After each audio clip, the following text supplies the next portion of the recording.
Welcome back, GMGers. We have rest for past 3 months. But Zig Ziglar said, it's not how far you fall, but how high you bounce that counts. Let's continue with our chess topic for today. It's about Jose Raul Capablanca. Let's analyze one of his best games.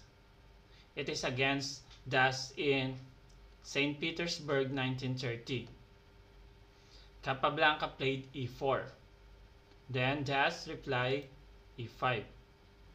Knight f3, knight c6, bishop b5, a6. We call this Ruy Lopez opening. Bishop a4, knight f6, castle, bishop e7, rook e1, b5, bishop b3, d6. Protecting first the pawn at e5 before moving the knight to a5, attacking the bishop. c3, giving a square for white light bishop. In Ruy Lopez, this white light bishop is one of the important pieces. Knight a5, bishop c2, c5, grabbing the center. d4, fight for the center.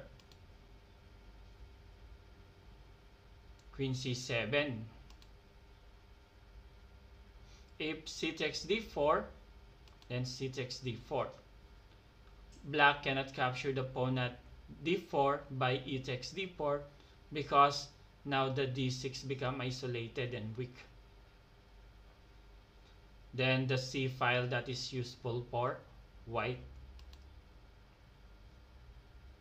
After queen c7,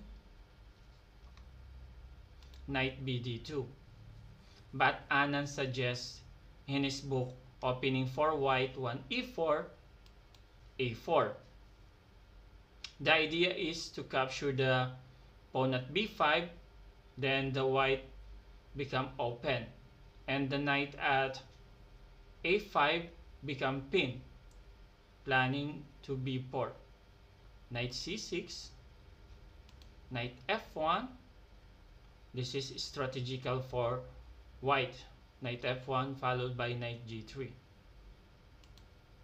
c takes d4, c takes d4, bishop g5. This is one of the idea in this variation, pinning the knight along the d1 to h5 diagonal. Then the knight can capture now the pawn at d4. d5, knight d4, attacking both the bishop at c2 and knight at f3. White reply is force. Bishop d3. Castle, bishop e3. As principal said, avoid the pin as soon as possible. This bishop planning to capture the knight at d4 so that the pressure at knight f3 is lessened. Rook a c8 and controlling the c file. Bishop takes d4, e takes d4. This one become a target for white. a4, good move. The idea is to open up the a file that is useful for white.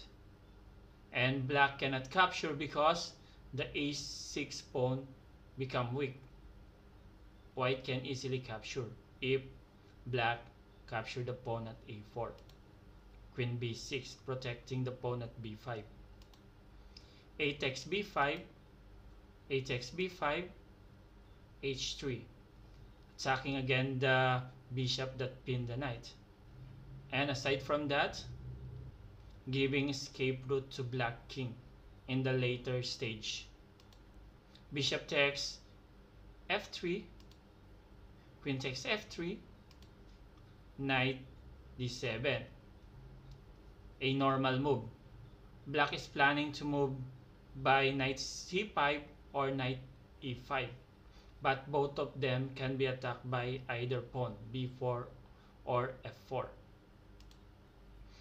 Rook e to c1, place your rook in the offen file. Knight c5, b4, attacking the knight at c5 as I said earlier. Knight a4, this one is bad one. Better is knight takes d3, capturing the strong bishop. Rook takes c8, rook takes c8. Now the rook can be attacked along the c8 to h3 diagonal. e5, good move. Opens up the bishop along the b1 to h7 diagonal. And the threat is queen f5, attacking both the h7 pawn and the rook at c8. g6, preventing and securing the f5 square. e6, attacking the king. Rook f8, knight g3, using all the white forces into the attack. Black has 3 options, but all of them leads to white advantage. If knight b2, then rook a8, good move, destroying the protector at f7. If rook takes a8, queen takes f7 check, king h8, then knight f5 decisive. If black capture, bishop takes f5, then queen h7 checkmate is unavoidable. If queen c7, bishop takes b5, gaining a pawn. Knight c3, e takes f7 check, rook takes f7, queen d3. White is 1 pawn up. Let's go now to the game. Queen b7, a bad move. Knight f5, paradoxical move, and has multiple threat. Either knight takes e7, then bishop takes b5, or knight to h6 check, followed by knight takes f7, or e takes f7, followed by knight h6 or knight d6. F takes e6. Black cannot capture by g takes f5, because queen takes f5, then the h7 pawn cannot be protected. After f takes e6, d takes e6, queen c7. Black cannot capture the queen at f3 because white has tempo. Knight takes e7 with check, and black is piece down. After queen c7, queen c6, decoy, paradoxical move. If black capture, white can fork by knight takes e7, material advantage.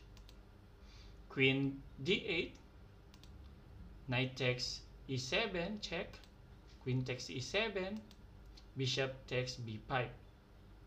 White is pawn up. Knight c3, queen d7. As chess principle said, if you are ahead in material, exchange many pieces as possible, especially the queen. Queen takes d7, bishop takes d7, rook b8,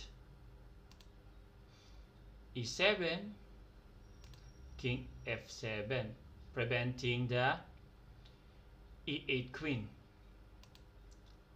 Rook e1, good move, forcing the black rook to move at e8. Otherwise, white can move e8, exchanging pawn for the black rook. rook e8, bishop takes e8, king takes e8, rook e6. Put the rook behind the passed d pawn. d5, king f1, preventing the d pawn. Knight b5, king e2. This is winning for white. The rest is easy. Knight c7, rook e5, knight a6, attacking the pawn at b4. Then passed pawn must be pushed. b5, knight b4, b6, d3 check, king d2, king d7. Black gives up. e8, queen check, king d6, queen e7 check, king c6, queen takes b4, and white win. Thank you for watching, GMGers. Please like and don't forget to subscribe to our channel. Thank you and have a nice day.